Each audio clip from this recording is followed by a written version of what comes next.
So the second slide after that has got some introductories, and then we're into the actual question.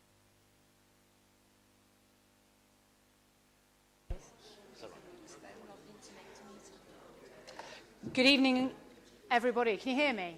Yeah. Welcome to the Council Chamber. Wonderful to see so many people here. I do apologise to people who are looking at my back, and I certainly apologise in advance to people who are watching us, wherever they may be in the world, who are joining us tonight. I think for the first time ever, we're extending beyond the realms of the Council Chamber, and we're going digital to try and reach out through both live streaming and interactive online chat. So, my name's Sally Borner. I am incredibly proud to be your borough commander here in Dudley. As a police officer, I am also the chair of Dudley Safe and Sound, our community safety partnership.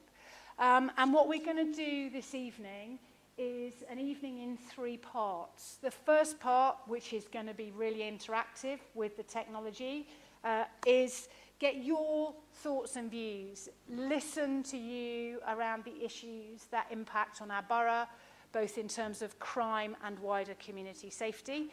We'll be doing that online, and Neil will explain shortly, I think, how all of that works. So if you've got a mobile phone, get it teed up, connect it up, and you'll be able to use that. If you haven't got a mobile phone, we do have paper, I think. And we'll talk to you about how it's going to work. So the first hour will very much be an interactive. We'll be posing some questions, and we'll be asking for your thoughts and views to help us as a community safety partnership to focus and prioritise our work for the people of our borough. There'll then be a little pause, coffee and tea. I think there's probably enough. We'll all be rolling our sleeves up and getting the urn nice and warm. And there'll be coffee and tea and an opportunity for you to meet the various members of the Community Safety Partnership Board. And then we'll regroup at 7:30, and Sue Hayward, our Head of Community Safety, as part of Dudley MBC, will be providing with you more information through analysis around crime patterns and trends, community safety issues, some of the surveying that we've done so far. So the first bit is interactive. The second bit is a pause, have a cuppa, have a natter with those of us on the board. Can I ask fellow board members, just so that you can, so everybody knows who you are, to just put your hand up. So when we're having a coffee, everybody knows who to go to. There we go. Look at this, teamwork. We're spread on both sides of the chamber. Brilliant. And then the last sort of hour and a quarter will very much be updating you on wider work that we're doing, some of the evidence base and some of the themes from the survey. So, as I've said, we're trying for the first time ever to do this online so that people who weren't able to make it tonight could be watching at home, who can take part actively in our sort of conversation.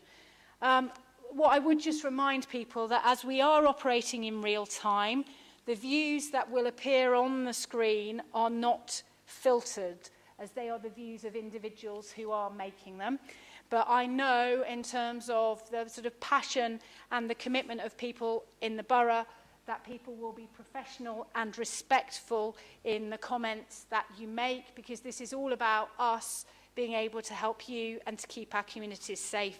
And we really do want to get the most out of this session. So I think that's pretty much the intro, Neil, isn't it? We're now going to go into the interactive bit that Neil will explain how it's all going to work.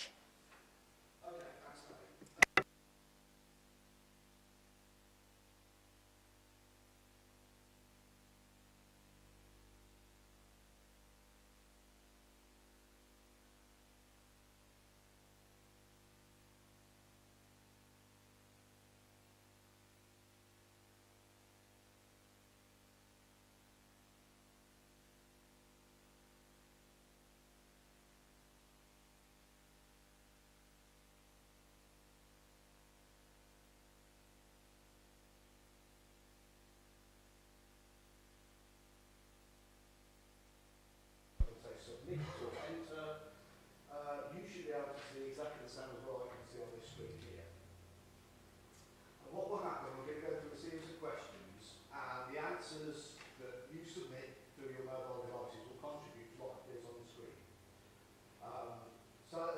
detail, we're all gathering on the internet, so the response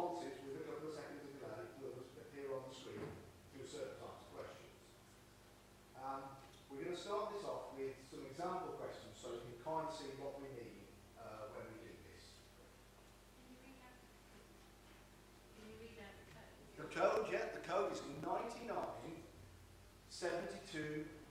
You don't have to put any space in it, it should just work as it is.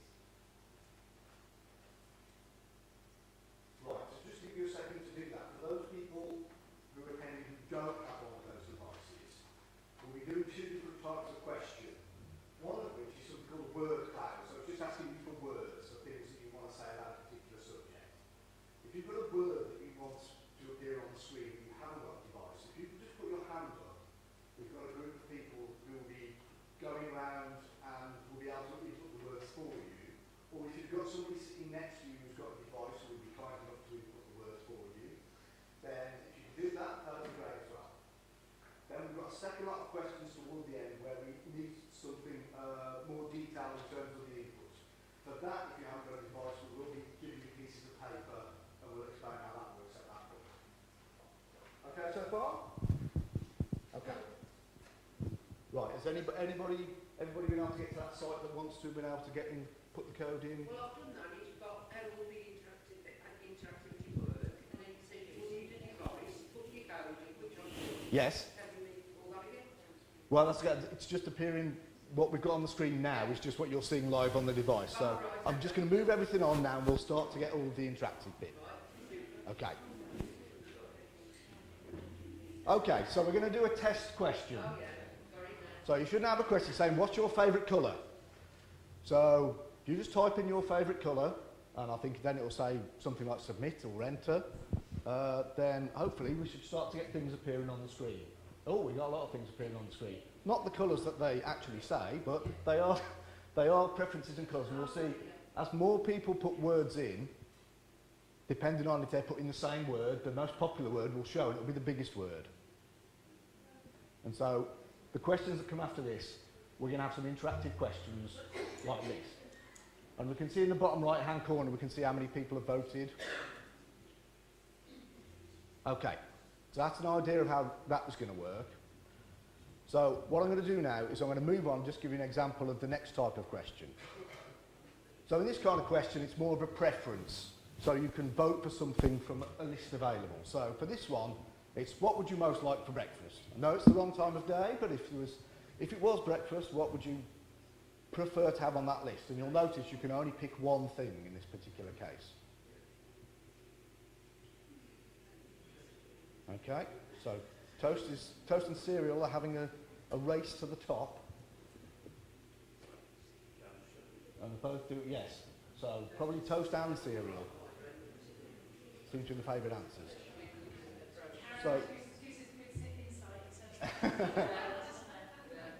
yeah, so these are the two types of questions we're going to get. If you're looking on your device, you'll probably see, it might say you can go on to the next slide, but you won't be able to see the next slide until I make it sort of live, if that's right.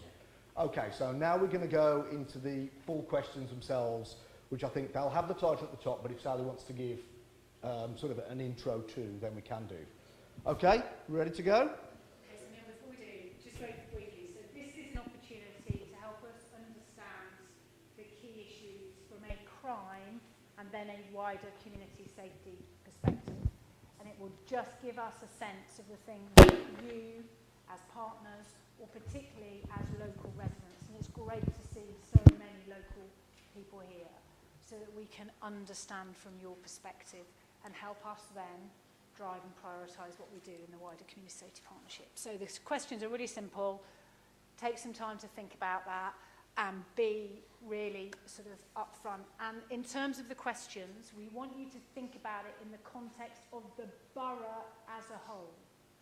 So the borough as a whole.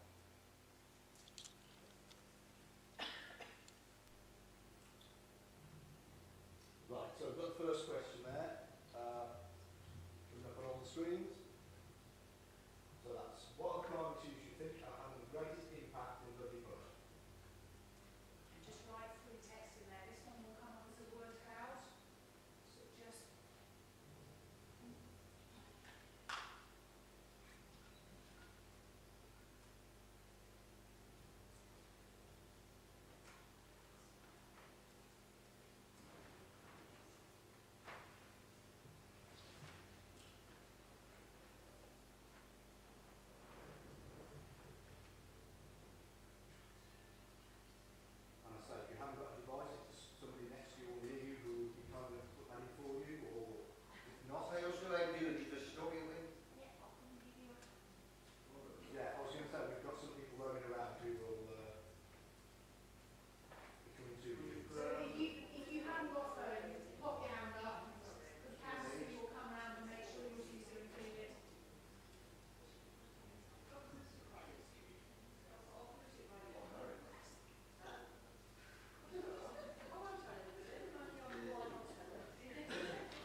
Okay, we've still got a few more coming in.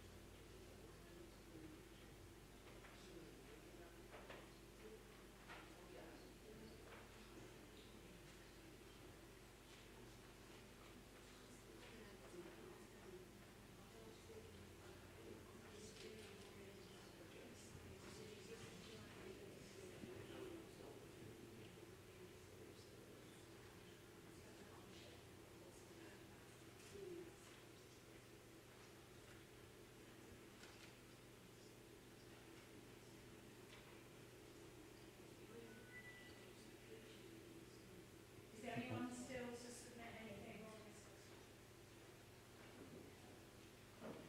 Great stuff. I think everyone's getting a sense of how it's working. So let's move then on to the next question. Okay. Thank you. Right, now you probably see on your phones, as I move on, it will ask you to move to the next slide. So the first question was very much around the crime issues. This is around what you think are the wider community safety issues that you think are having the greatest impact in the economy. So we think beyond crime, what are the things that are impacting on people's quality of life, well-being, what it feels like to live within.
just a message for anyone who's watching at home on live stream, you can also take part. Really eager to hear your thoughts. So similarly, you can just go onto the menti.com website and use the code. So if you are watching at home and you want to get involved, if you're sat on the bus and you're watching, then please do get involved. Thank you.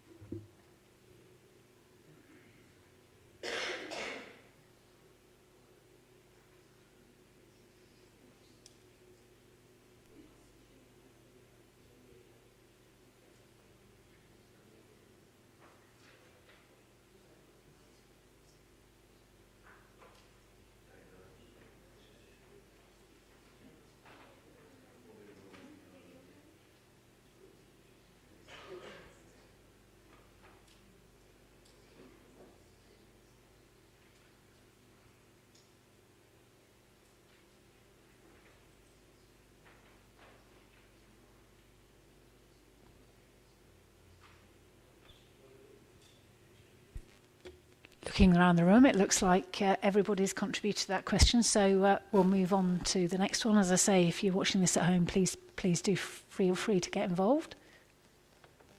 So, question number 3.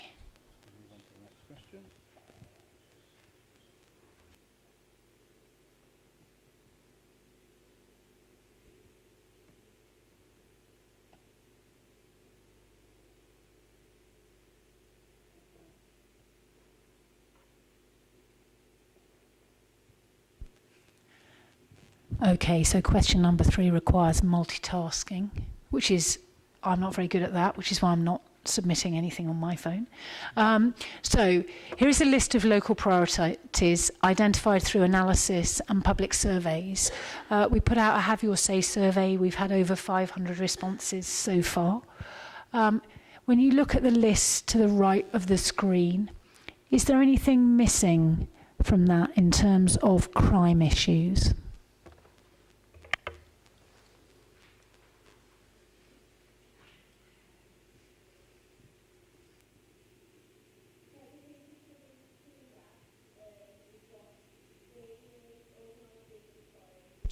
Reducing offending, reducing victimisation, reducing vulnerability, violent crime, antisocial behaviour, burglary, drug misuse, mental ill health, theft and violent crime. But this question is just about crime, anything missing crime-based from that.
We move on then to the next question. So similarly, this is a list of local priorities identified through analysis and public surveys. Anything missing around those wider community safety issues? So it's the same list. Yep. Anything missing there around the wider community safety issues?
Stops moving is when I think it's time for us to... Oh, it's still going.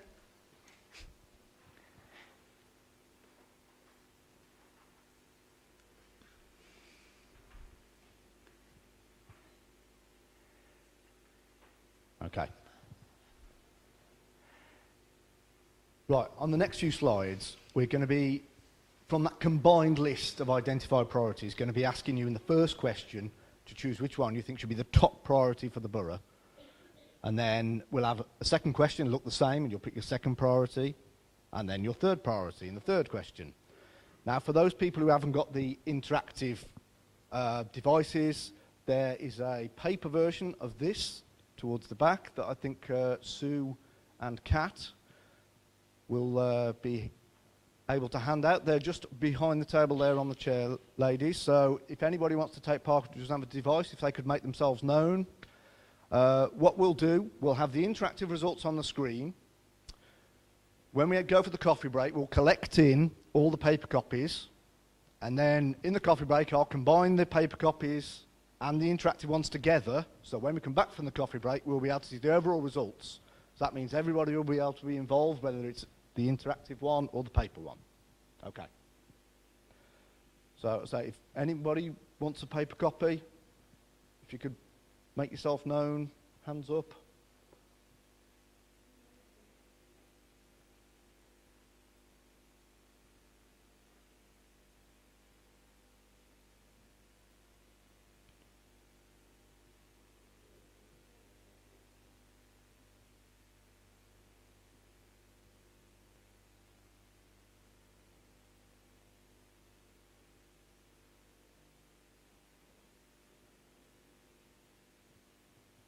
Okay.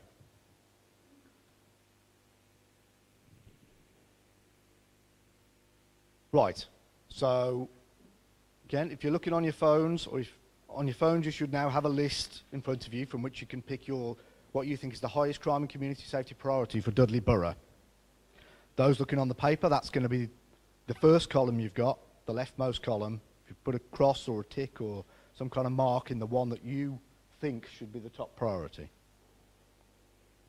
And bearing in mind the font is pretty small, just in case you can't see. Antisocial behaviour, burglary, drug misuse, mental ill health, organised vehicle crime, reducing offending, reducing victimisation, reducing vulnerability, theft and violent crime. Yeah, they're all appearing quite small on there, but I believe from what we can see from those interacting online, it's a bit of a better picture, and obviously if you're on your phone or with your piece of paper, they should be nice and clear.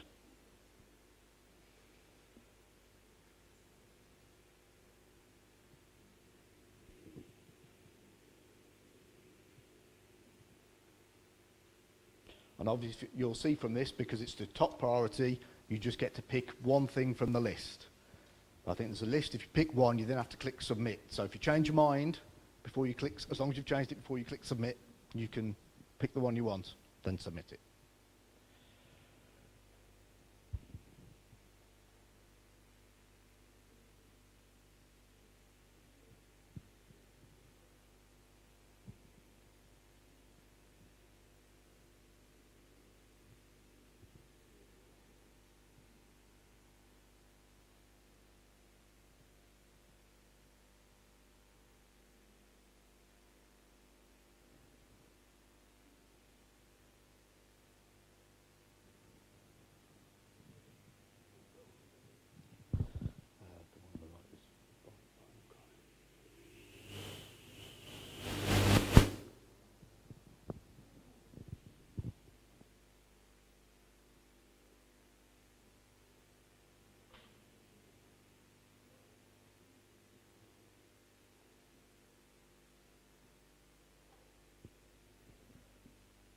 Okay? Yeah, I think we've pretty much done with that one. So the second one is going to look exactly the same. You're going to have the same list, but you're looking at, you've had a highest priority, but what should be the second highest priority?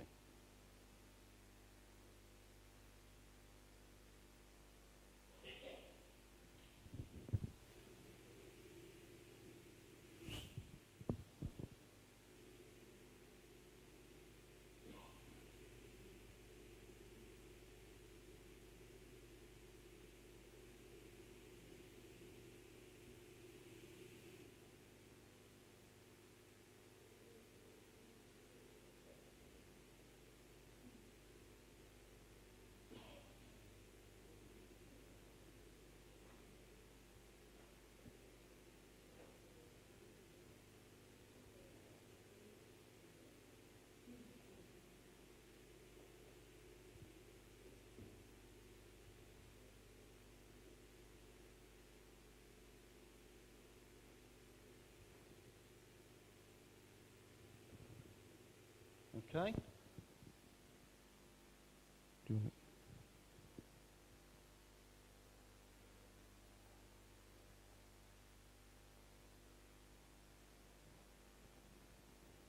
Right. And then, last question. So again, of the list, which one would you put as the third priority?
Okay?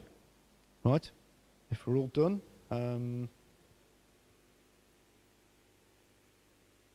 Okay. That was the last question, so thank you all for taking part.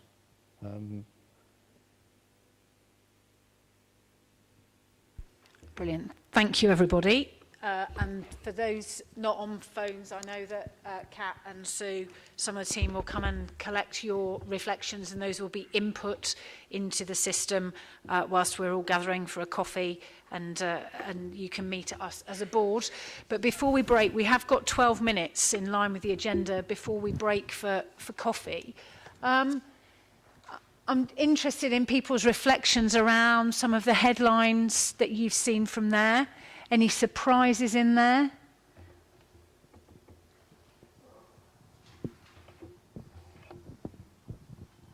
Any other feedback people would like to share? Bishop Graham. I'd be quite interested to know what does the data show? What is the reality compared with what is the perceived reality in this room? And it's a very interesting age profile in this room. What would young people say to all these questions? I think that would be a fascinating question as well. Brilliant question, Bishop Graham. And I think probably a couple of things I would say there. In terms of some of the analysis that will be shared in the second part of tonight's meeting, that Deb, who's our partnership analyst sitting very quietly in the background there, will be talking us through. And I think your point around ensuring the voice of young people is heard is really, really powerfully made. Two things. As I was driving in to work today, I was listening to an incredibly powerful piece on the world at one. If you get a chance to listen to it on iPlayer, Sarah Montague interviews a young woman called Nicole who's 17. She lives in East London. Nicole shares her incredibly powerful experiences around knife crime, friends of hers who were murdered. She was exploited. She's now at college doing her A-levels with a really optimistic and hopeful future in front of her. I'm not embarrassed to sit here and say, as I drove along, I had to pull over because I was moved to tears to listen to her story, incredibly powerful. And the second thing, having spoken recently to some of the members of Dudley's Youth Council, it is really clear that they have identified as their absolute top priority knife crime. But your point around how we ensure that evermore we capture the voice of young people and listen to young people is really important. If we look at the demographic around the Have Your Say survey, over 70% of the people who responded to that are 40 plus.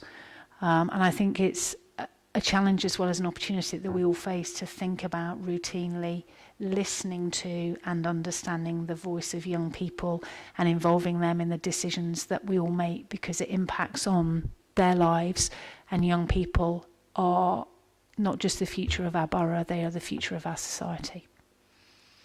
So does anyone have any thoughts and ideas, not just how we as a community safety partnership, but other partnerships that many of us are involved with, some of the things we could do which more routinely ensures the voice of young people is factored into our thinking?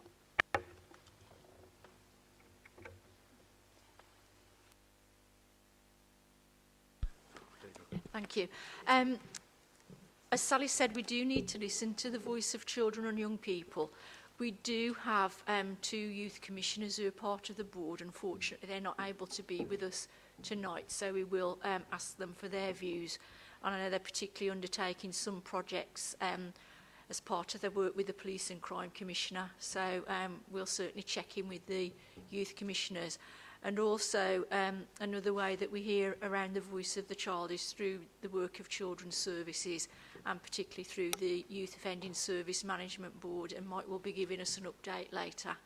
And really throughout the work of Children's Services, the voice of the child is reflected. So it's, as you say, it's important how we gather that in.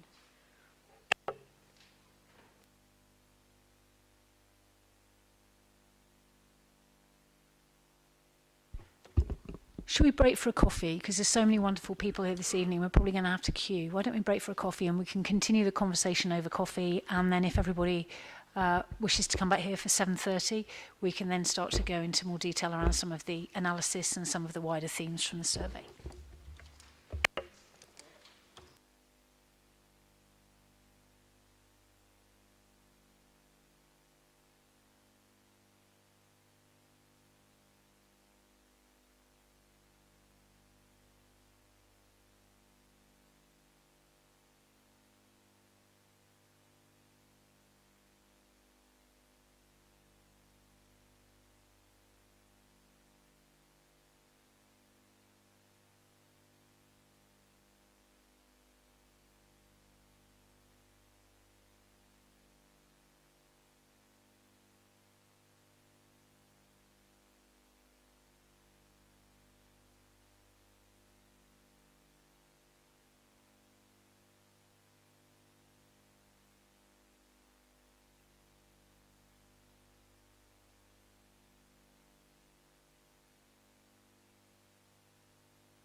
I'm going to sit down now. Welcome back, everybody. Now, in spite of the fact there was no coffee, for which we all apologise profusely, but any coffee after midday tends to keep people awake throughout the night. So it was done with the intention of looking after people's health and well-being. But no, our apologies. I hope everybody has managed to get some sort of liquid refreshment, maybe from the water fountains. It's also great that the majority of people have come back, so that's always a good sign, because often you'll go to things and people disappear off very clandestinely midway through. So thank you all for coming back. Before we start the second part of the meeting, I just want to welcome two really, really important and significant people, Emerson and Georgia, who are our youth commissioners. Bishop Graham mentioned before the break around the importance of listening to and involving the voice of young people in ensuring we keep people safe across our borough. So welcome to both of you, and they will be giving an update in the second half around the work that they are developing and moving forwards on. So the second half of tonight's meeting covers a number of areas. I'm going to hand over shortly to Sue Hayward, the Head of Community Safety, who's going to give you an overview of the work that the Community Safety Partnership do. We're then going to move across to Andy Pugh, who's going to give an update on the work of the Safer Estates Group, because Andy has some commitments that he needs to scoot off to. We're then going to introduce Deb Wright, our partnership analyst, who's going to give you an insight into the data and the evidence. And then there will be a series of updates from the various subgroups group chairs around the work that's been taking place over the last year.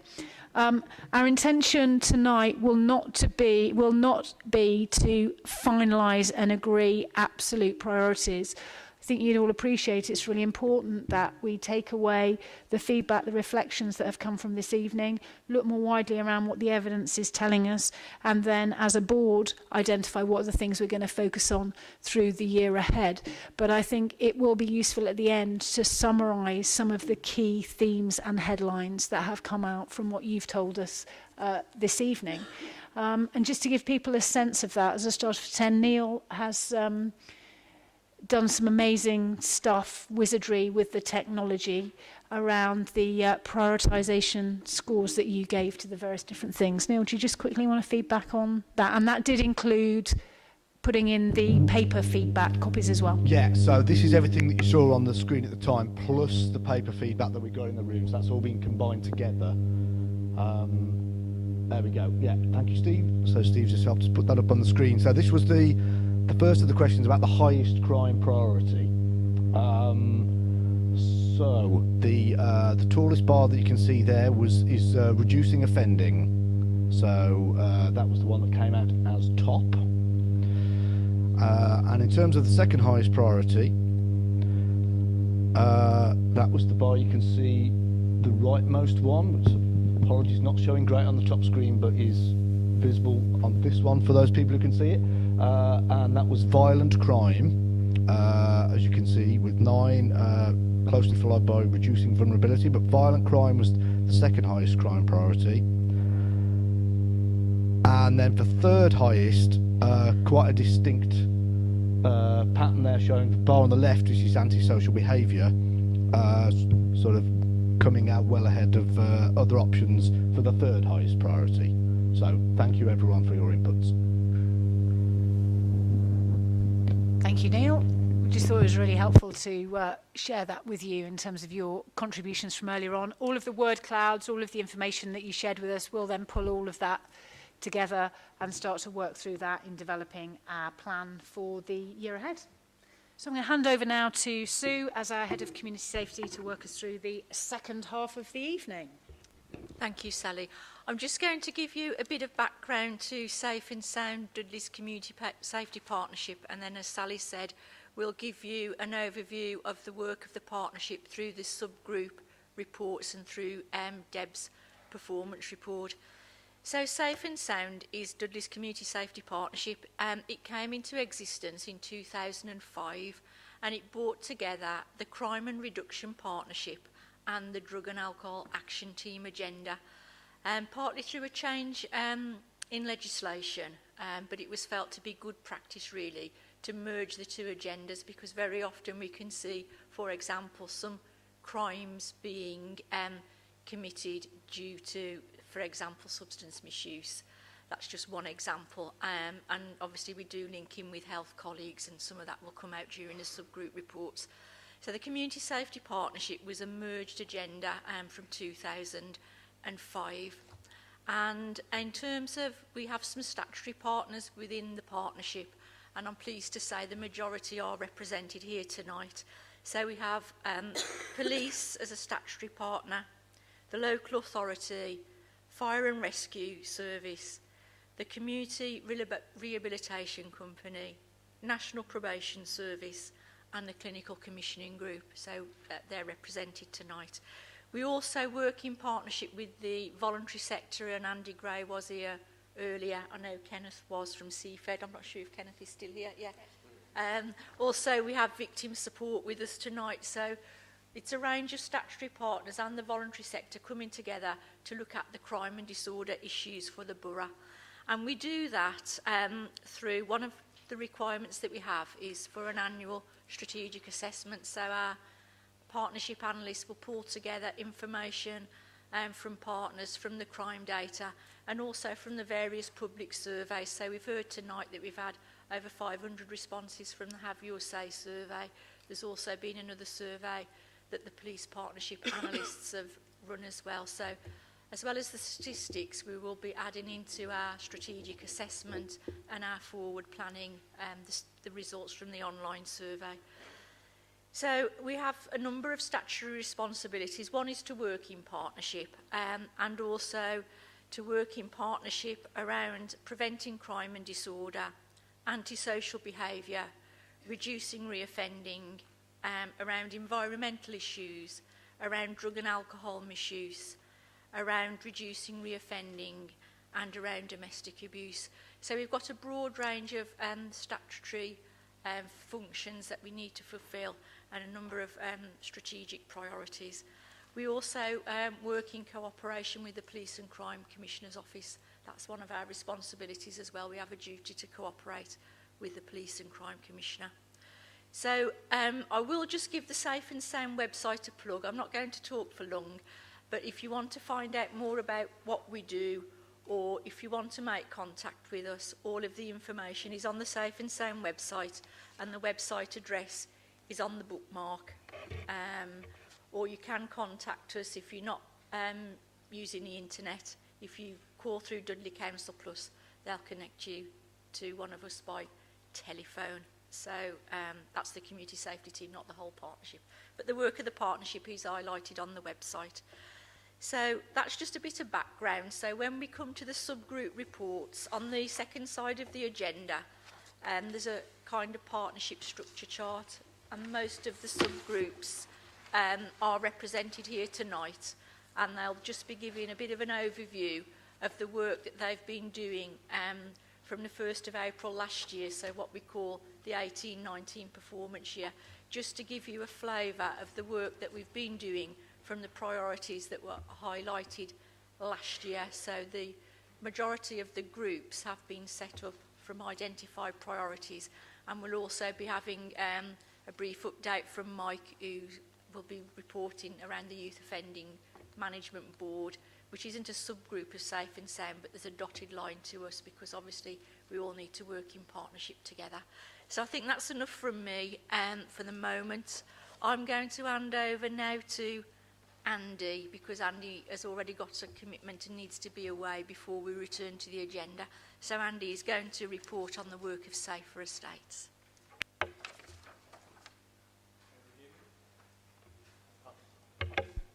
Here we go. Right, evening folks. Inspector Andy Pugh. I work at Dudley Police Station, as in the new base, which is now in St James's Road, for those that weren't aware that we moved out in September last year. I'm here to talk about the work of Safer Estates, something that I'm particularly proud of. There are people in this room without whom the actual meeting itself would not exist, and I look very hard left to my learned colleague Deb, who is the author of the report that we use as a basis for our meeting. It's a 30-page document regularly every single month, and it takes some putting together. And I'll just give you a brief outline as to what we actually what we seek to achieve. So essentially, the document itself, it's designed to identify repeat locations and streets within Dudley Borough that cause significant demand based on antisocial behaviour and public safety welfare. You'll note that there's a deliberate exclusion of crime in that because what we have, you'll tend to find there are some tentacles that lead to crime, but this is concentrating around antisocial behaviour and public safety welfare. The idea is to adopt a partnership approach to problem solving regarding factors that may be causing or contributing to demand. So it's not just a police issue, it's a wider group issue which is represented by the people in the room today. The idea of that is to achieve greater and wider understanding of underlying causes and apply appropriate safeguarding and signposting opportunities to seek to reduce the demand and enhance the lives of residents within Dudley Borough and make Dudley a safer place. So we talk about what's been delivered over the last 12 months going up to April. Over the last review period, the group have resided over 65 individual cases. That may not sound like a lot, but we do this in bunches of 5. So we talk about the top 5 locations, the top 5 streets, the top 5 offending persons, etc., etc. 65 new cases since April is an approximate, it's probably nearer to 70, and it's spread across the whole of Dudley Borough. And those 65 cases are by no means simple. They tend to be complex by nature because there are lots of little things involved, particularly families, etc. So the idea of that is that what we've done is we've sought to seek significant engagement with support services of vulnerable individuals through increased support referrals. So that's a tip of the hat to our drugs and alcohol misuse and substance abuse partners, for example, your mental health, Public Health England, health and safe well-being. I could go on, but you get the picture in terms of who we are represented at the group. And the idea is that we share what stories we can actually bring together based on past history of the anecdotal evidence of these particular cases. We go through robust application of antisocial behaviour legislation. I look to my learned colleague over the left on the back row, Tom Mountford, who we've done some great work with, who represents the ASB team on part of the local authority. Myself and Tom, we kind of embarked on a project not so long back to introduce the new legislation under the 2014 Act around community protection notices and community protection warnings. And I'm proud to say that we've had some great success in that field and continue to do so. The idea behind that is that we have to look at both extremes in terms of obviously helping the most vulnerable as well as also targeting our offenders.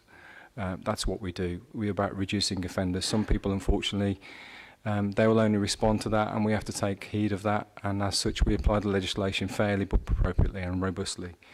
So the idea of that is designed to control and diffuse unacceptable antisocial behaviour and significant uplift of community protection warnings and notices. And there's been a direct correlation to reduction of demand in many areas as a result of the application of those particular areas. So on to my last part, summary of the impacts and outcomes as a result. High profile challenges, and I recall one particular case that went on for probably about 5 or 6 months that Deb's looking at me and starting to have some unexplainable shakes.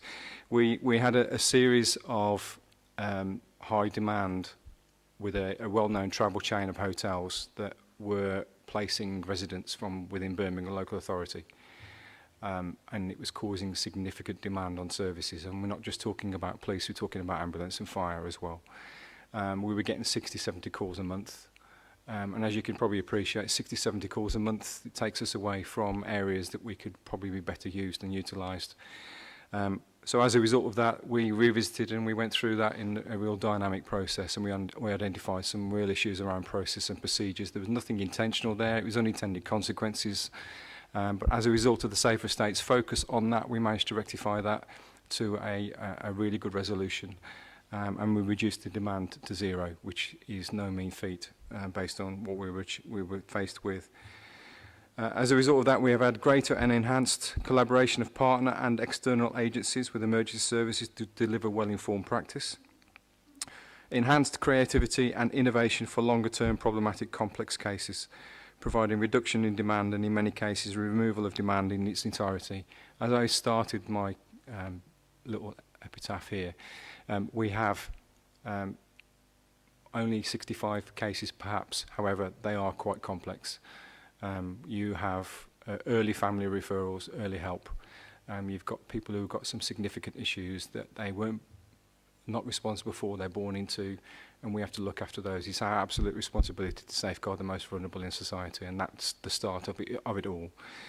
So there are some quite complex issues around support and counselling for individuals, and obviously helping them through life and parenting skills and so on and so forth. And last but not least, the group continues to grow its members and raises its profile through positive action of the group.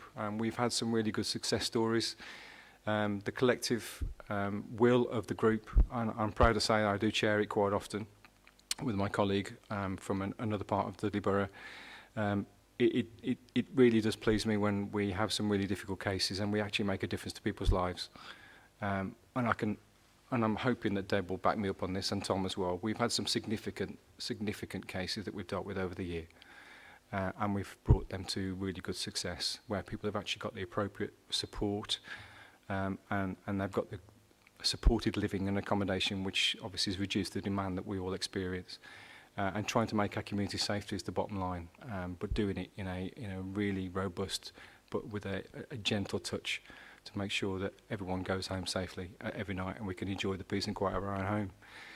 So with that, is there anything else that anybody wants to add? Anybody wants to raise? Hopefully I've given a fair overview of the group. Okay, thank you for listening.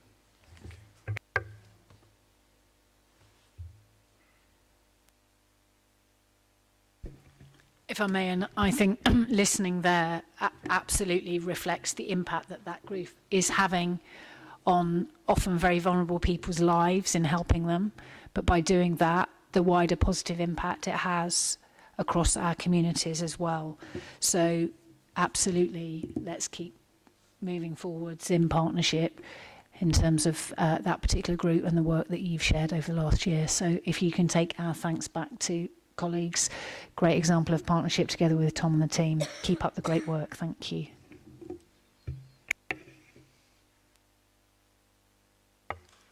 Okay, then we'll return to the agenda now, and Deb Wright will give us an overview of performance and strategic analysis around our priorities. And just while Deb steps forward, opportunity for anybody to share any reflections, please ask any questions. We don't want this bit to just be a whole front-loaded throwing loads of information at you. So as you're listening, if you've got any questions, reflections, observations at the end of each presentation, please do shout up. Thank you, Ma'am. I don't...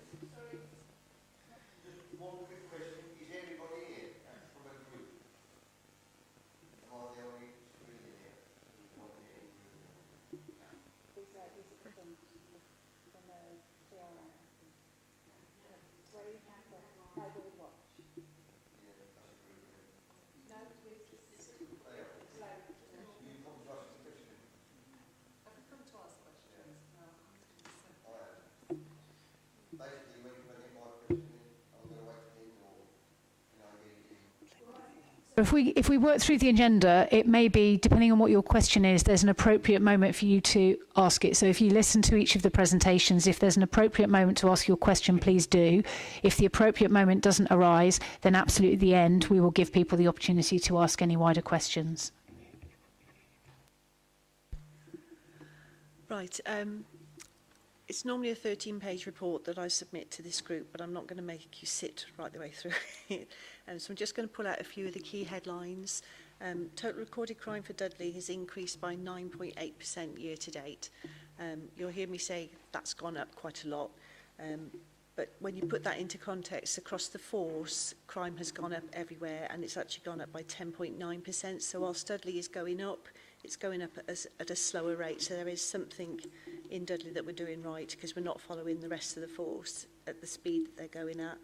When we look at iQuanta, which is a Home Office website that publish their own data, Dudley is still the lowest crime rate per 1,000 population in the whole of the West Midlands Force area, and we've been at that #1 position now for about 7, 8, 9 years, Sue, something like that, isn't it? So we were there and we're staying there. So even though there's an increase in crime, we are still first in force. In terms of what's gone up, well, that's pretty much everything. But we have had decreases in vehicle crime, theft from shop or store, and as Mr Pugh is alluding to earlier, crimes, calls for service around antisocial behaviour and public safety and welfare, they've also gone down, and I think that does reflect the work that Safer Estates Group does. Burglary residential, that's gone up, but we are second in the force, second best CSP within the force area. So it has gone up, but we're now looking at October to December compared to October to December last year. It is a seasonal crime. We do anticipate increases in crime at this time of year, and burglary is one of the things that we always anticipate a rise in crime. Vehicle crime, theft from motor vehicle, that's actually on its way down, but it is the #1 crime. When you look at all the crimes that could be committed, theft from motor vehicle is our #1 crime in the borough. That has actually replaced theft from shop or store. When we consider the Merry Hill and the number of offences that can go down there, theft from motor vehicle has actually overtaken that now. What we would say about theft from shop or store particularly is we now have a dedicated team of police officers down at the Merry Hill, and they are having a real positive impact on the amount of crime that is not taking place down there. I do a separate report for those as well, and I think it was 25% down, so that, you know, the size of the Merry Hill and the footfall and the availability of targets and motivated offenders that actually arrived down the Merry Hill, I think it's no small miracle really that we've got a dedicated police team on the ground, and it is having a real positive impact. So theft from motor vehicle is our #1 crime. We do have an operation at the moment to address that. Is that right, Sue? Yeah. You'll have to forgive me. I don't just work for Dudley. There are 5 of us covering the 7 CSPs. So we're pretty busy all the time, so I don't have all the latest Dudley information. What else can I tell you rather than we've said about burglary, we've said about theft from motor vehicle, violence with injury. Unfortunately, that continues to increase. We are working it in line with Public Health England as well around treating it as a disease, to try and, because that's what it is really, isn't it? It's like a cancer almost growing, isn't it? Is there anything you'd like to say about that? Sorry, good evening. For those of you who don't know me, my name's Inspector Ruth Tittington. I work in the Intelligence Department alongside Deb. Just alongside violence, I think it's important to think about some of the partnership, really strong partnership working that is going on to both understand and tackle violence. So we do a piece of work, and this holds for Dudley and actually the whole of the region. We work closely with Public Health England, seeking to bring on board data from the ambulance service, from emergency departments, to understand what the real kind of complexities are and what we can understand behind violence in Dudley.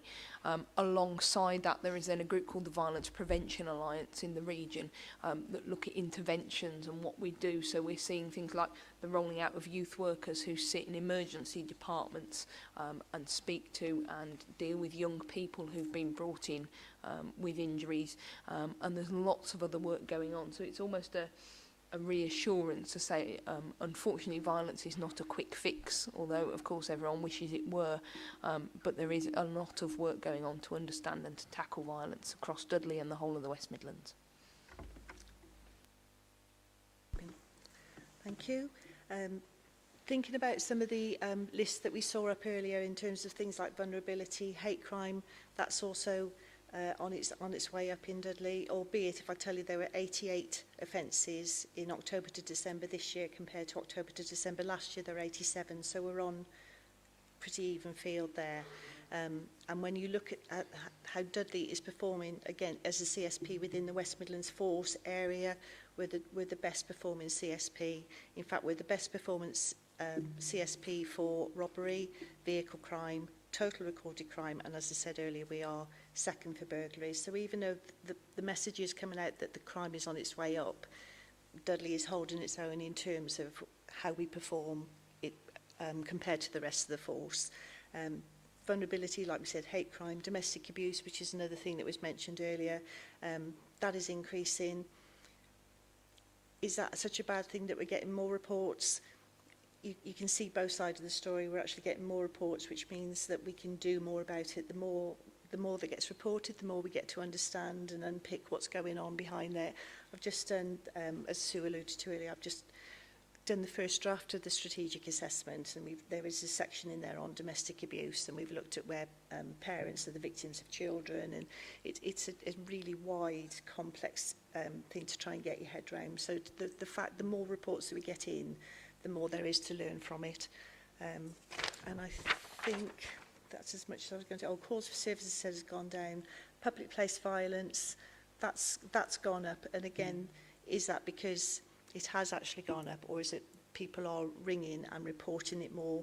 Because we have gone, from our point of view, we want those reports to come in. We need to understand what the problem is so that we can do something about it. So whilst crime is going up, that's not so good. But at least we're getting a really good understanding of what's going on. And as I said, me and my colleagues are working across the force, and we're seeing the same type of thing everywhere. So it's not just Dudley. Is that all right, Mum? Okay. Does anyone have any questions that you wish to ask or reflections before I just sort of summarise some of the key headlines from there? Bishop Graham. If I heard it correctly, did you say that between October and December, there were 88 reports of hate crime, compared with the same period the year before of 7? Sorry? Oh, one difference. Okay.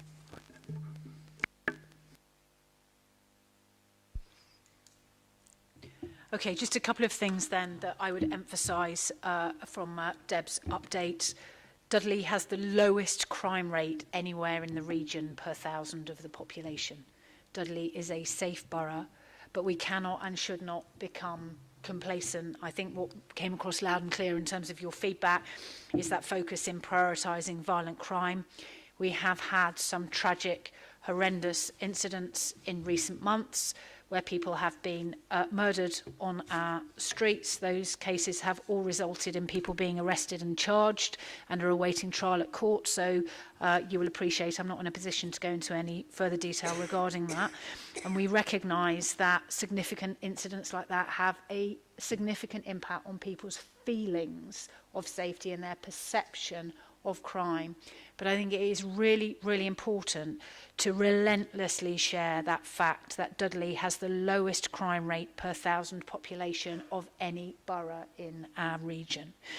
The second point I'd like to make is that citizens can help all of us prevent crime. Theft from motor vehicle is a great example. We are seeing often sporadic incidents where people are breaking into large amounts of cars in one go. The other night, I think we had 10 incidents in the space of a few minutes. And people are stealing anything that is on show in a car, from small amounts of change to sunglasses to anything in a vehicle. So our advice is, please do not leave anything on show in a vehicle which is putting temptation in people's way. So the public can help us hugely in preventing theft from people's cars. And then the third point that I want to pull out of the very sort of comprehensive update that I've had the luxury of reading from Deb is the importance of capturing data from Russell's Hall Hospital, which will really help us understand more about violent crime in our borough. It is a key element of what we need to do over the forthcoming year, because in terms of focus, it's only as good as the data that we get. So we will be working really hard as a community safety partnership to prioritise with A&E at Russell's Hall the regular and routine provision of data that is required by Public Health England. That feels like a big and really simple to rectify opportunity in that regard to help us in our relentless focus on reducing and tackling violent crime. Now to the next update. Mark. Oh, yeah.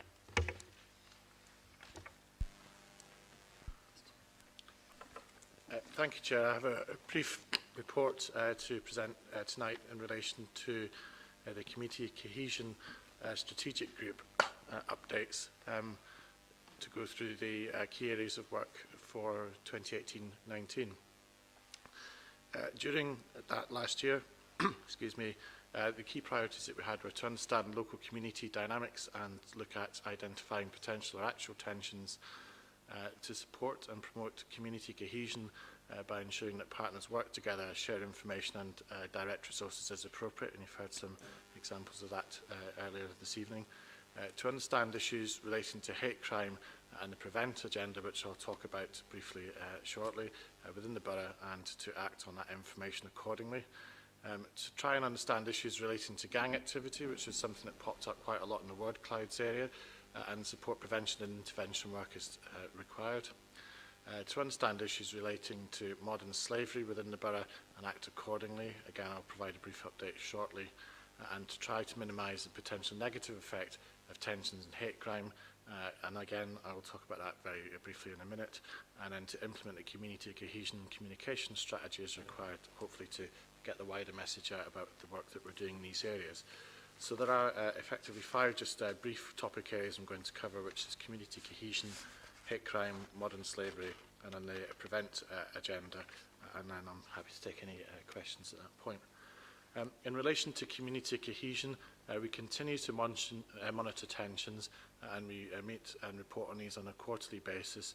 These can be any tensions that arise or that are matters of concern that the community has, and we would encourage people, and I know that Sue to my right mentioned this earlier, again, these can be reported via the Safe and Sound website, or indeed via Dudley Council Plus if you prefer to actually speak to someone directly. Tension monitoring over the last year has been updated to include work in relation to gang and weapons related tensions. Again, that was something that featured quite heavily in the word clouds from the first half of this evening. We've had quite a focus in the last year in lie around community cohesion, but it's important to point out that it's not just lie. There are other areas of the borough where there have been significant issues. As Ali mentioned earlier, the murders that have taken place, for example, in Gornal, and there will be other areas, of course, as well, where we want to be focusing. But in the last year, in the period this report covers, we've been doing some work specifically in lie. And that was to resolve tensions around perceptions about an influx of people from a particular community. And we worked very closely with health and other partners to try to take work forward in respect of lie. So we've been speaking closely to ward councillors, for example. Health visitors and early help social workers have been engaged in this process of trying to engage. And we've been doing quite a lot of work through private sector housing, which is one of the functions that I'm responsible for, to try to identify landlords who are letting properties in a poor condition or indeed an overcrowded situation. And that's something that I would point out that we've been doing very in a lot of detail with police and fire and planning colleagues as well. Flag tipping and enforcement has been a particular focus in this area, and I'm pleased to announce that we have also been able to appoint a community development worker to try and help us engage better with Roma and Romanian speakers in Liars. That has been a key area of where we've lacked, I suppose, the skills and the ability to engage with a significant minority community in that area.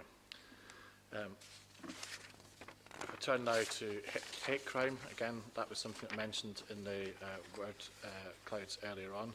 Again, we continue to monitor these and have conversations regularly with police colleagues, and we regularly dip sample reported crimes to quality assured response to these reports that are coming into us. We have a range of third-party reporting centres through the voluntary sector, colleagues that are represented on the board, and we continue to engage with them, new centres being signed up as appropriate. To look at modern slavery very briefly, this year the Council has signed off its modern slavery statement and policy at the Council's Cabinet meeting in October last year, and we have also communicated widely to try to raise public awareness of modern slavery and human trafficking. To look then finally at prevent, including the channel panel, is a statutory function that the local authority has to identify people who are at risk of radicalisation. It's interesting, I suppose, that there's a perception about what does radicalisation mean, and what kind of things are in our workload, if you like. And over this last year, it's interesting to reflect that over 60% of all the referrals that we had actually were in respect of individuals with far or extreme right-wing ideology. 20% were unspecified, and only 20% of those were of those who had come to our attention through concerns about potential Islamist ideology. And certainly when people talk to me about channel and prevent, as they do from time to time, the perception is actually almost the exact reverse of that. So that's very interesting to see that's the case. Overwhelmingly, the vast majority, 90% of cases that came through were in respect of males, and so that in itself is an interesting statistic. And in the main, the very vast majority of referrals that we have are of persons under 35 years old, and so that continues to be a key area going forward. I hope that brief summary of what we're doing is of interest. I'm certainly happy to take any questions that anyone might have.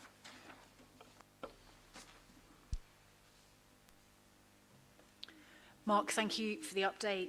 Again, absolutely vital work, which is the foundation of a thriving borough, that people respect each other, get on well, and integrate and recognise the differences that we all bring. So really great update. Thank you very much. And again, lots and lots of positives to build on through the year ahead. We now have Kat. Kat's going to update us on the work of the domestic abuse subgroup. Thank you.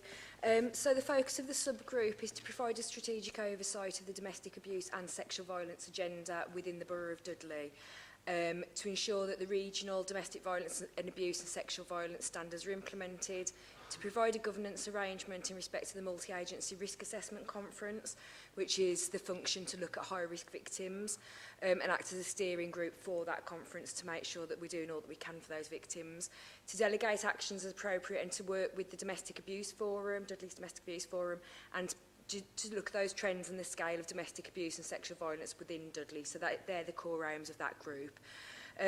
This year, we've reviewed the terms of reference of the group to ensure that it includes sexual violence, female genital mutilation, FGM, if I do say that later, that's the acronym, forced marriage, honour-based abuse. So to reflect those changes, we've now changed the name of the group, which is now the Dudley Domestic and Sexual Violence and Abuse Strategic Group.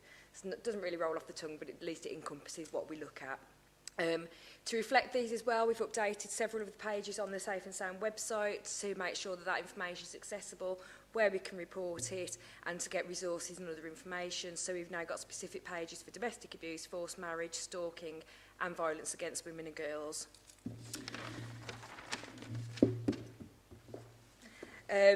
We've completed the domestic abuse standards and the sexual violence standards, which they're both regional documents. Work's gone on with the 7 local authorities to ensure that we're given a consistent approach on those 2 agendas, and those standards are helping us to reach those minimum standards that victims would expect, and indeed what we the expectations of perpetrators as well.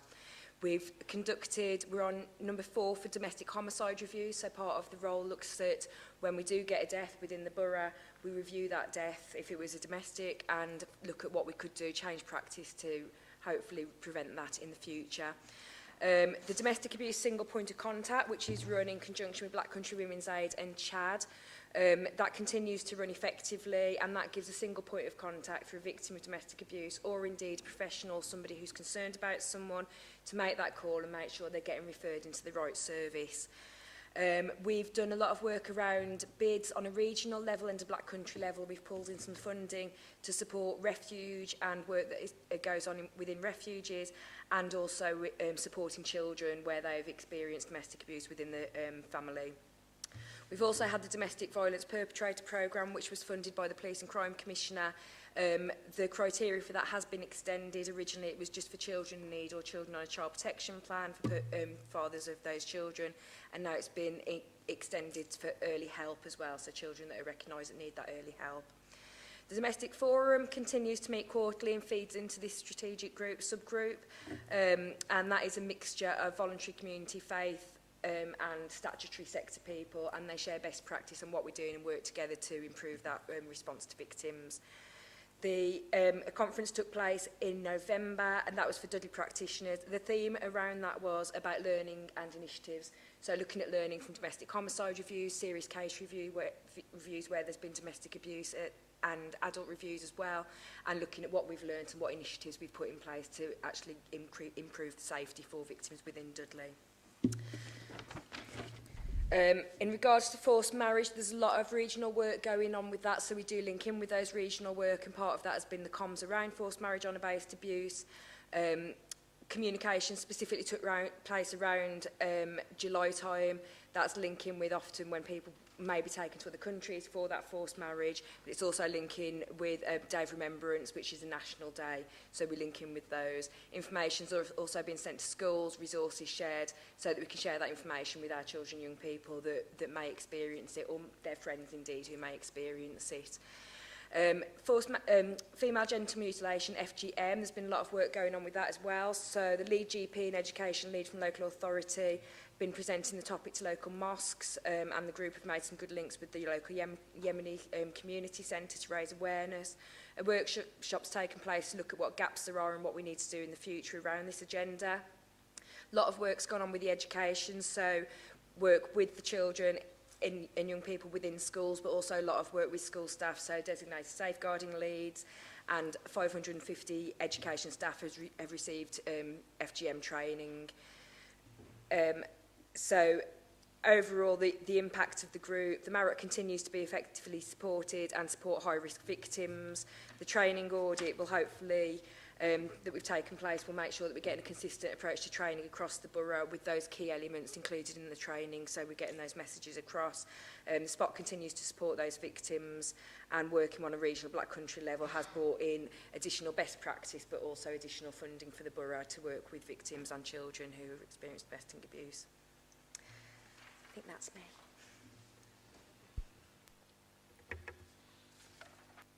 Any questions or observations? People like to? Just one question. Yes, certainly, Kenneth. I think I've seen it somewhere that domestic violence is on the increase in the bar. I think it's on one of the documents I saw at the meeting earlier. The question that I wanted to ask really around that is whether it's about potential hotspots, but more or less what's the data showing as in the causes of domestic violence? I mean, is it just about two people cannot get on together, or, you know, the sort of cases that are coming through are much more wider than those sort of, you know, issues? I mean, they're all big, everything's big in respect, but, you know, what are some of the key factors involved here?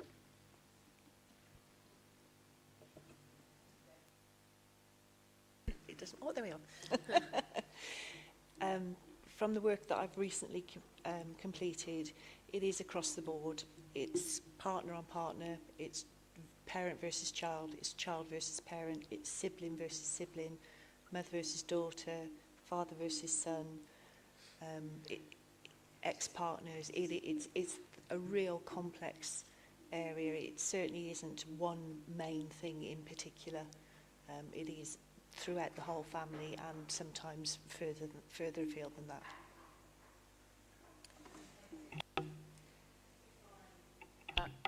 May add, as Deb said earlier on in her update, the fact that people are reporting is a positive. We want people to report, because when they report, we can all do stuff that actually protects them and their wider family, particularly children within the family. All of the evidence would indicate that somebody experiencing domestic abuse is likely to experience 30 incidents before they report to the police. So there are significant opportunities here in terms of health interactions, GPs, A&E referrals, health visitors, for everybody and for citizens as well to be alive to the fact that domestic abuse is happening across our borough. So rather than people closing their ears if they're hearing shouting next door, actually doing the right thing and contacting the police. There is nothing more important than protecting people from harm, and domestic abuse takes many forms, from physical violence to sexual abuse through to emotional abuse, financial abuse, coercive control. So your point around it going up, we would see is a positive step because more people are coming forward and reporting, but it's actually ensuring that all of us across the borough are alive to domestic abuse.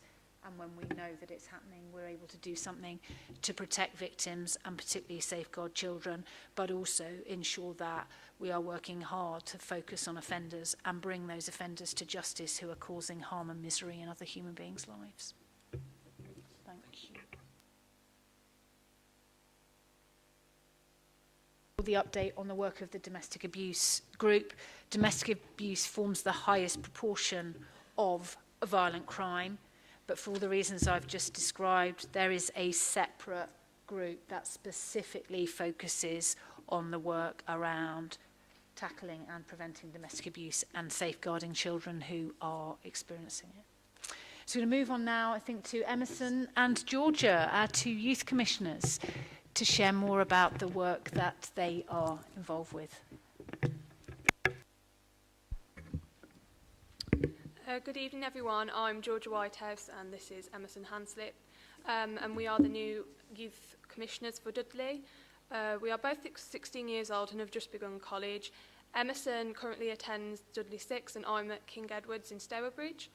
I'm also a member of the local police cadets force, which has granted myself valuable knowledge into the inner workings of the force, of which Emerson currently has a slight deficit. However, Emerson, on the other hand, has been a member of the Youth Council for over half a year and has volunteered for Ian Austin MP for a year and a half. After knowing each other from attending the hierarchical school, we hope to cooperate and use our unique perspectives to fulfil our roles. So, as you may already be aware, our roles as youth commissioners for the Dudley Borough requires us to commit to doing what we can do in order to help and make sure that Dudley is a safer place. In doing so, we will commit as much time as we can to our selected campaign, which is mentioned later in this report. This will involve liaising with local organisations such as the Youth Council and local schools, among many others, in order to achieve our goal. The Youth Summit was a positive experience in which myself and Emerson made use of to acquaint ourselves with the other youth commissioners and gain a wider insight into the current major issue of knife crime. More specifically, the youth of Warsaw were instrumental in providing an example to us of what a good campaign looks like with their Real Knives, Real Lives campaign.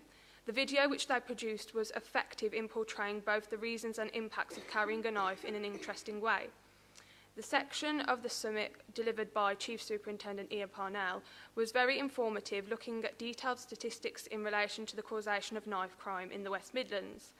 As well as this, Emerson met with the ambassador of the Prince's Trust, who provided us with his contact details in the event of a future collaboration. He also shared his personal experiences regarding knife crime.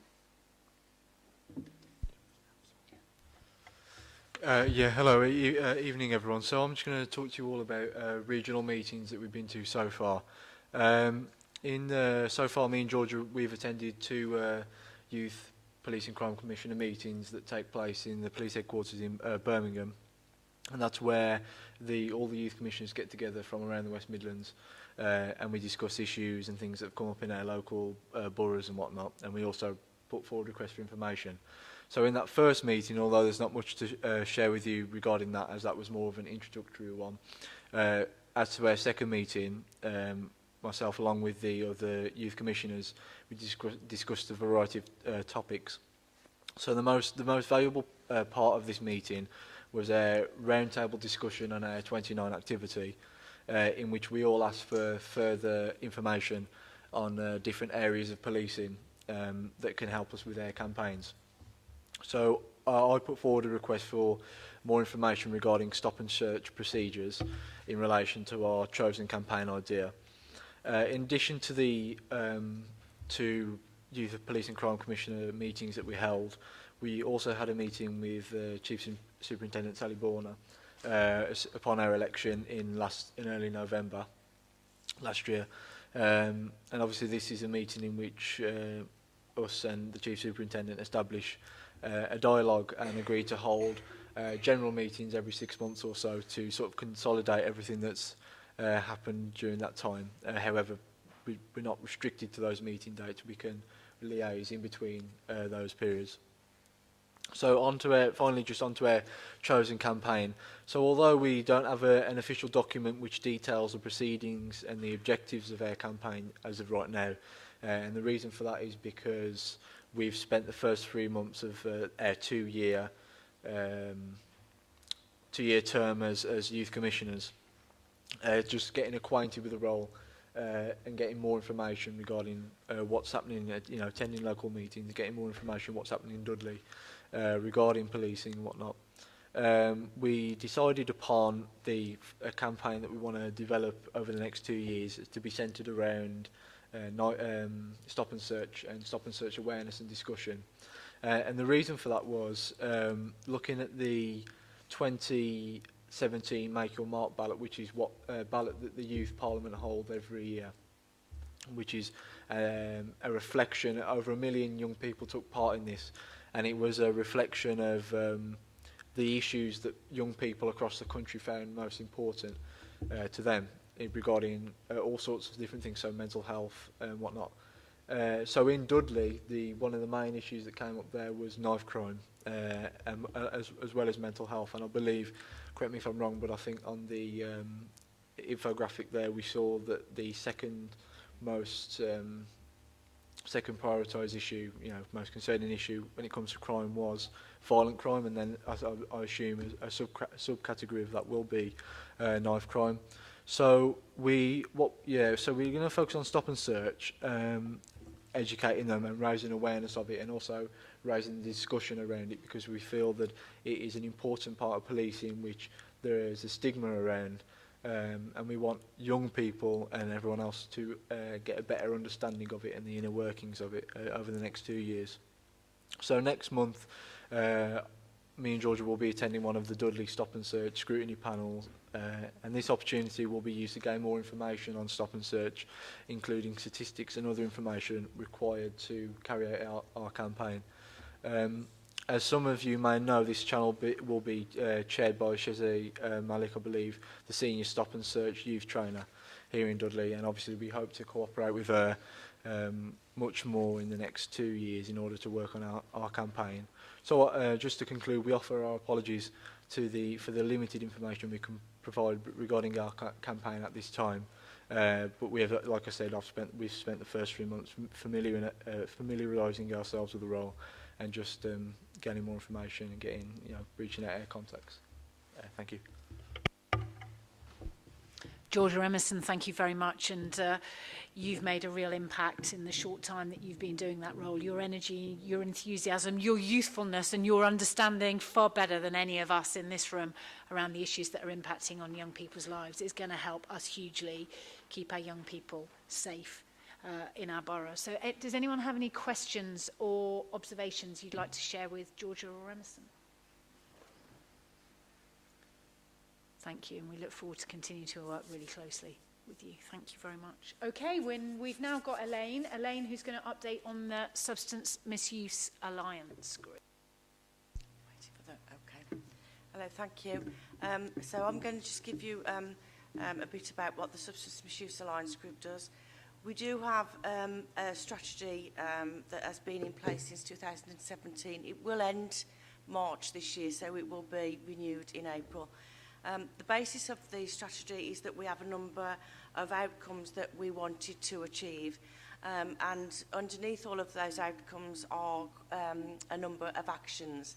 So I'm not going to go through them all because there's quite a few for each outcome. I'm just going to do some highlights for you of what we've tried to achieve to get to these outcomes. So the first one was really around people choosing not to misuse drugs and alcohol. And I think the focus of this was around prevention, so preventing people from actually using drugs and alcohol, but also identifying people in the early stages so that didn't progress to be a more serious problem for the individual. So some of the initiatives that were undertaken under that outcome were major campaigns around Alcohol Awareness Week, wider workforce now trained in making every contact count, so that there's a wider workforce across the borough, so whenever they come into contact with any individual, they have been trained to identify if there's a drug or alcohol problem, and then they can refer them into the appropriate services or give them some brief advice there and then. Dudley Group of Hospitals have a sequin, which is an acronym of which, and I'm looking to my colleague here, Neil.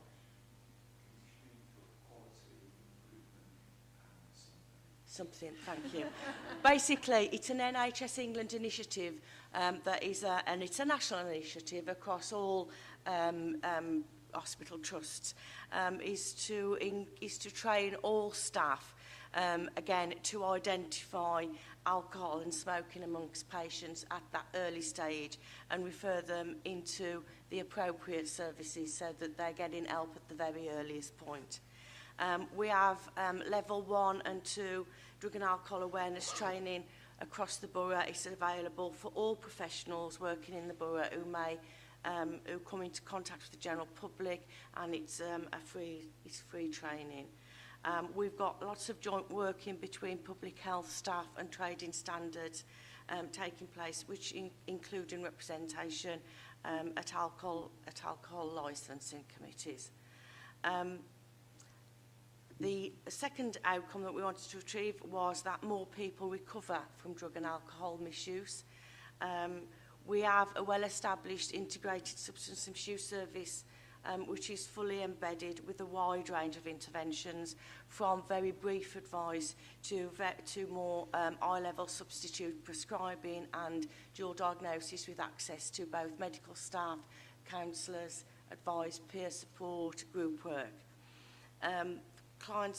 Dudley residents who have a drug or alcohol problem also have access to residential rehabilitation if required and inpatient detoxification. We have a bloodborne virus service. Just to put a bit of context to that, somebody with a drug or alcohol problem very often has lots of other issues as well. You know, it might be housing, they might have money problems, they might have other health problems. So just addressing the drug or alcohol problem isn't always the answer. Very often they need those other wraparound services. And one of them is one of the many that we've got is our bloodborne virus service, which tests for, as it suggests, bloodborne viruses and then refers people into for the appropriate service, whether it's hepatitis C, Hep B vaccinations, or in some cases HIV.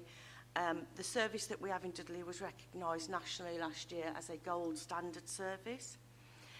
All our clients accessing services receive a general health assessment so that any other health needs can be addressed and dealt with while they're accessing services. As I mentioned earlier, just addressing the drug and alcohol problem isn't going to solve it. They very often come with very complex issues. So we have access to tenancy support and citizens advice. They operate a peer mentor and volunteer programme supporting delivery of the service, assisting new clients with access to groups including mutual aid. One of the other outcomes is the prevention, identification and early intervention, treatment and wider support for young people and families. Very often this is an issue that affects the whole family. We have a number of initiatives taking place. Loudmouth Theatre and Education provided one too many production and workshops across the borough in 5 of our educational settings. There are referral pathways in place for any young person seen in A&E identified as substance misuse as an issue to access support. Trading standards do weekly visits to premises with regard to illegal sales of both alcohol and tobacco. The visits to alcohol premises are jointly with the police so that fixed penalties can be imposed. We have a young person's substance misuse service specifically for the under 18s, which is called Switch and is based in Dudley Town Centre. But also they will reach out and go and see young people in community settings that meets that individual's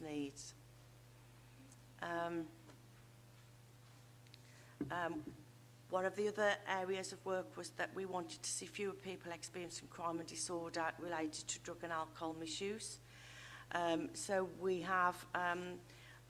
currently commission a custody service which is provided in the Sandwell super block, as it's lovingly called, engaging with clients in the criminal justice system and also picking up clients who are on release from prison so that they don't come back into the borough and go back to what they were doing previously, that we can support them, that they have got accommodation and they can access services. We also look at, similar to what Kat was referring to around domestic abuse, we have a group associated to the Substance Misaligned group which looks at drug and alcohol related deaths to try to identify lessons that can be learnt around, it looks at what was happening to that person prior to their death. Were they in treatment? If they dropped out of treatment, why did they drop out of treatment?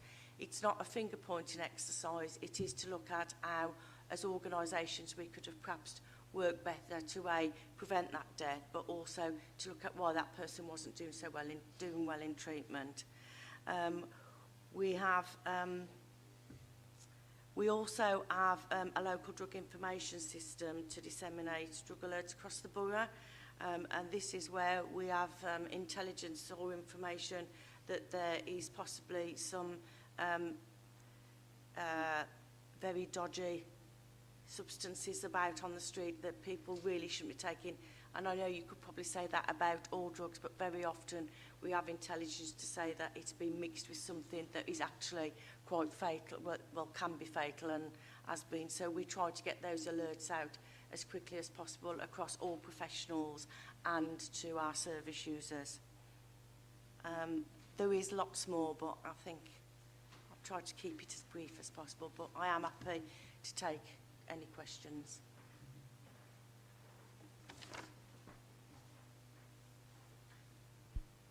Elaine, thank you. Again, reflecting the immense amount of work that's taking place. And if we think about some of the word clouds that came up there, drugs featured loud and clear in a number of them. If we think about the sort of top issue people have raised, which is around reducing offending, we all know through our experiences that there are many people who are offending because there is a wider issue around substance misuse. So the importance, and you used a word that is absolutely music to my ears, that focus on prevention and actually tackling the root causes around why some people offend to help them live more hopeful and optimistic lives and, as a consequence, help make our streets and communities safer. So thank you for the update. Brilliant work. Thank you. We're now going to call on Mike to give an update on the work of the Youth Offending Services Management Board. Again, key work that is actually about intervening and helping young people thrive and prevent offending to the future. Mike, over to you. Okay, thank you. Good evening, everybody. My name is Mike Galakowski. I'm a service manager in Children's Services. My title is Service Manager for Integrated Youth Support. So alongside of the Youth Offending Service, I manage a number of other services that help support teenagers. Youth Offending Service is a statutory multi-agency service. It works with children between the age of 10 and 18 who have committed crime. Two groups specifically, those who are dealt with by the police in what we call a pre-court manner, so cautions and conditional cautions. So those offences that fall below the threshold to go into court, but we would still work with them, and all of those young people who are sentenced by the courts to a criminal order. As I said, the service is a statutory multi-agency service. So what does that mean? So the service is made up of a number of caseworkers. They are social workers, so they hold the cases. There are police officers. There's a number of health practitioners there. So speech and language is a big issue for our group of people. Mental health and substance misuse. You've heard all those stories already tonight. We have somebody who works around education and employment. We have somebody who works with young people who are homeless. We work with victims, and we also do reparations. So there's a whole package of activity that goes on with these young people. One, to challenge their behaviour, the unacceptable nature of their behaviour, but at the same time, we need to put them on the road to success if we can. Sue mentioned earlier that there is a Youth Justice Management Board, which isn't a subgroup as such of the Safe and Sound Board, but is a dotted line connection. And as a consequence, I report to that board on performance data, etc. And it is the chair, the Chief Officer of Children's Services, that actually chairs that particular management board. There is a requirement that the Youth Offending Service produces a statutory multi-agency plan. That draws heavily on what Deb does to start with, but the Youth Offending Service itself has a plethora of data, and we analyse what's taken place with young people over the last 12 months. So we know the age of the young people, the gender of the young people, the type of crimes that young people are committing, where they're committing it, and we can get an idea of where we need to target our resources. Are we being successful in what we're trying to achieve, etc. The sponsoring government body for us is the Ministry of Justice. They have a body to the side of that called the Youth Justice Board, who again is made up of a multi-agency group of young people, and they set targets for youth offending services nationally. And those three priorities are to reduce first-time entrance, so actually prevent offending, reduce first-time entrance to the criminal justice system, reduce the need to use the secure estate, so wherever possible, we lock young people up as the last possible resort.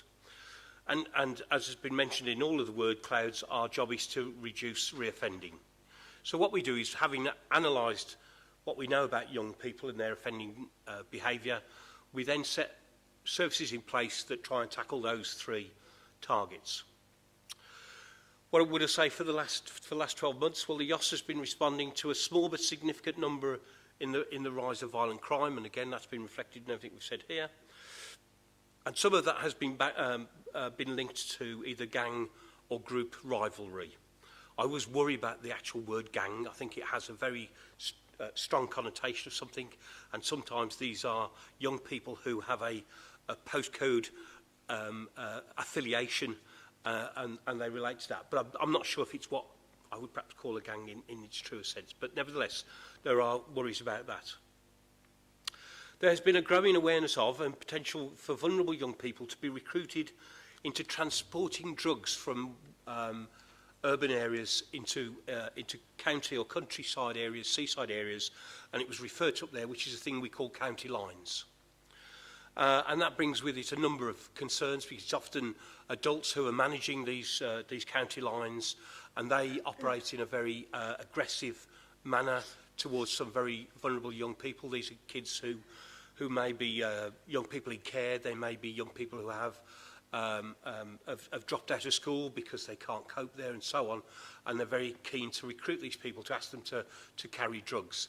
What we will see at the front end is young people, you know, with a quantity of cannabis or cocaine or whatever it happens to be, and they may well be carrying a weapon as well. And their need to carry that weapon is what they believe is about protecting themselves from other people. We know how ruthless these adult drug runners are. We've known young people to be robbed by these gangs themselves, have the drugs and or the money taken off them, and then the young people become in what they call in debt bondage. So they'll say, you've lost my drugs, you've lost my money, you now owe me, you've now got to do more stuff to pay me back. So it becomes a really nasty, vicious circle. It's a small but worrying area, so I don't want to blow it out of proportion, but I think it is something that we need to think about. So what have we been delivered? So regular activity to support young people subject to out of court and court disposals, including young people who go to custody. Custody rates in Dudley are low compared to what they call our comparator group, so there are other similar local authorities across the country that people can be compared with, and we are in line with those. Similarly with reoffending, so we do quite well in preventing young people offending.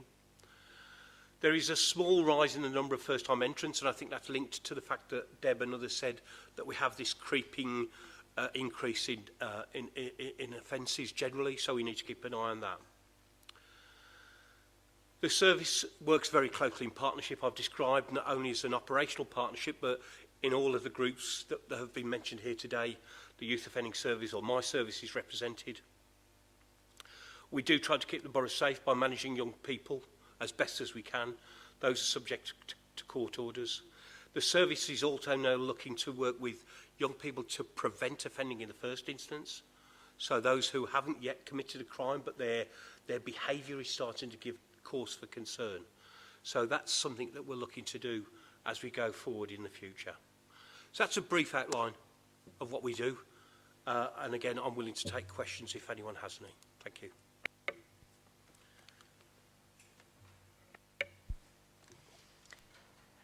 Mike, thank you. Another comprehensive update.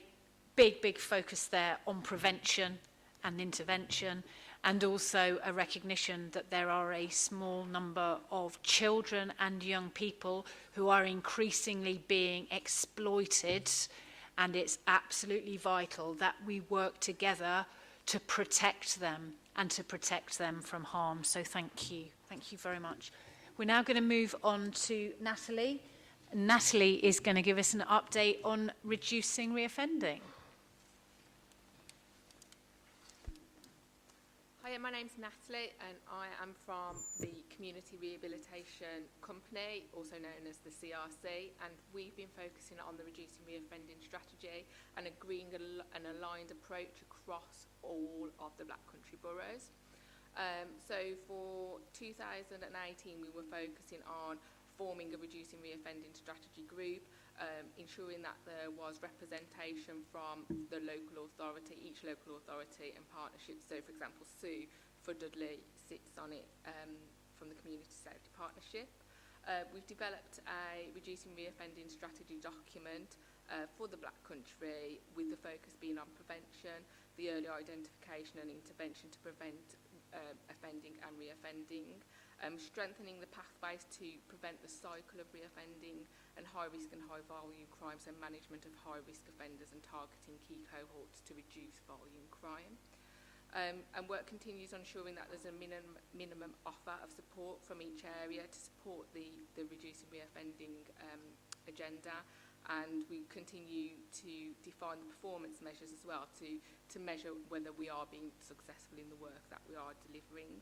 We've developed an operational action plan which we will further strengthen by ensuring that local priorities from each local authority is incorporated in the action plan. For the CRC specifically then, we have developed our work around the one day, one conversation, multi-agency meetings, and ensured that there's a consistent approach and oversight to those meetings. And we've also developed a reducing reoffending case management team, and our focus is working on the service users that we've identified at most risk of reoffending. We've also worked on ensuring that we've got a full range of offending behaviour interventions that we can offer to our service users as well, again to ensure that we are reducing the risk of reoffending.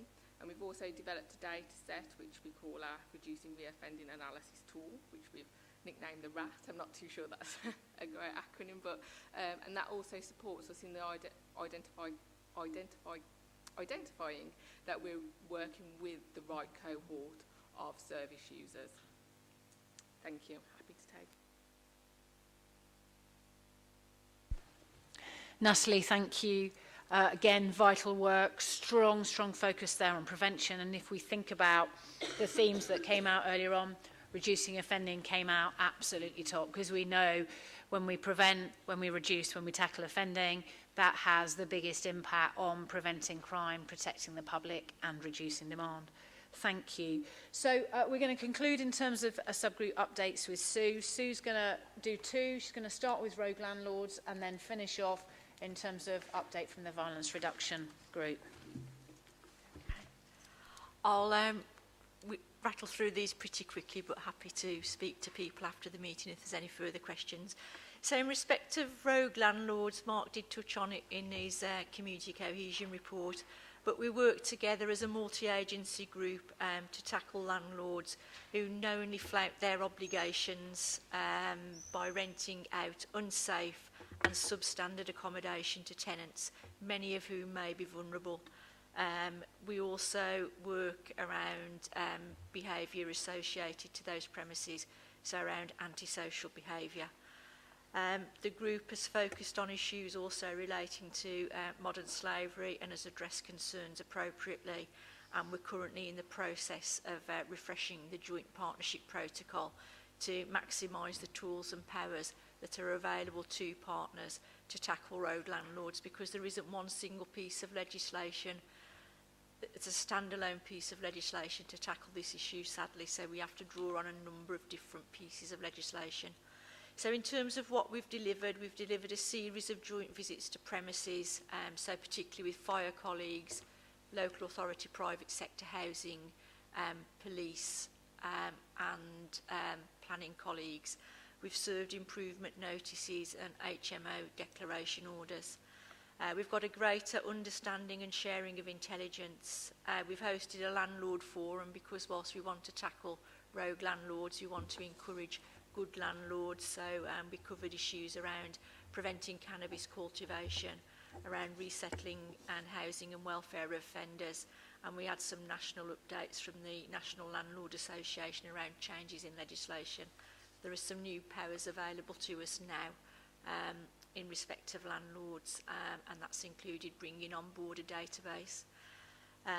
We have identified some addresses for an operation that will be taking place shortly called Operation Aident, and that's a focus, multi-agency focus on houses of multiple occupancy where there could be modern slavery, so we're working with partners around that. We've got a close working relationship with Department for Work and Pensions, and we do contribute to planning consultations around houses of multiple occupancy. In terms of impact of the work, hopefully we're starting to see improvement around housing conditions, improved partnership working, and we're learning from some previous enforcement actions and prosecutions. At last year's meeting, I reported around the prosecution of one landlord, Mr. Raymond, and around the Proceeds of Crime Act. So we're using some of the work we did that as a template to take things forward in respect of other landlords. I'm conscious of the time, so that's just a quick rattle through the report, but I'm happy to take any questions on the rogue landlord issue. If people do have concerns around landlords, through the Dudley Council website, there's you can report to private sector housing and also through Dudley Council Plus, and then we'll look at how we work together in partnership around landlords if it's not just a single agency issue. Okay. Moving on to violence reduction, then it's very much, violent crime has very much come up during this evening. I co-chair the violence reduction group with Inspector Steve Danks. It's one of the newer safe and sound subgroups that we've implemented as a result of increased violent crime within the borough. So we're very much working together in partnership to prevent and reduce violent crime, to ensure that Dudley is a safe place to live, work and visit. And what we're trying to do is ensure a systematic and coordinated approach to the agenda. So some of you may have seen press releases recently, particularly around the knife crime work in schools, and I'll touch on some other interventions that we've got going on in the borough, but obviously we need to make sure that we're coordinated so that we're not duplicating and we're reaching the areas that we need to reach. We're looking at understanding the drivers of violent crime, and we're working with partners and particularly public health colleagues to develop a serious violence strategy for the borough based on a public health approach, and also linking in with, as Ruth mentioned earlier, the West Midlands Violence Prevention Alliance and drawing on knowledge and evidence-based practice there. In terms of what we've delivered in 18-19, we've participated in a West Midland-wide bid for some Home Office funding, and our bid has secured resources around mentoring provision within the borough for those young people up to the age of 25 who are already engaged in gang and knife activity, and with the aim to turn their lives around. We've also got some provision that will be coming on stream in February around those young people who have not yet been drawn into gang or knife crime, but could be, partly because of the siblings or peer pressure. So again, trying to work on that prevention agenda. And we've also got some provision wraparound support for families in terms of housing and debt, and therapeutic interventions as well. We've got an initiative running that's coordinated by police colleagues, but is a multi-agency referral route into what we call street doctors. So that's again working with young people to demonstrate the impact of knife crime. We're working with the West Midlands Violence Prevention Alliance around getting mentoring violence programmes within schools, and we have got 4 schools who've come forward to be pilots. We've got the weapons surrender bin at Tesco Express, Tesco Burntree, and that has been successful. And I know there are discussions around rolling those out across the borough. As touched on earlier, Farah Ahmed has received some Home Office funding and is delivering knife crime awareness sessions in schools supported by policing colleagues. We've got the Neighbourhood Policing Unit Knife Arch to deploy around what we'd call the nighttime economy, but also to use in other public places, particularly schools and colleges, to raise awareness of knife crime issues, but also to detect.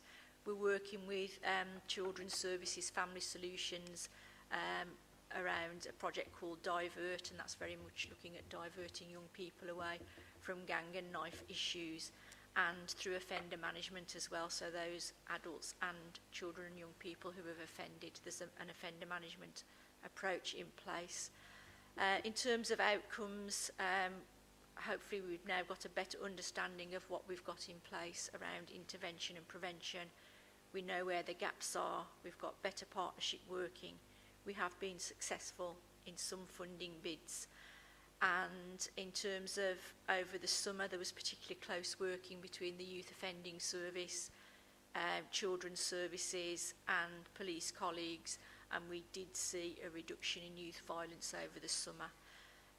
Looking ahead, there will be a focus on knife crime in March in particular. Obviously, we will be working around knife crime all the time, but there is a national week of action around knife crime, and I think particularly we need to link in with Emerson and his colleague around that. And also we've got links into the Serious Organised Crime Action Plan, and we will be doing some awareness raising with members of the community so that they know what to spot in terms of serious and organised crime and how to report.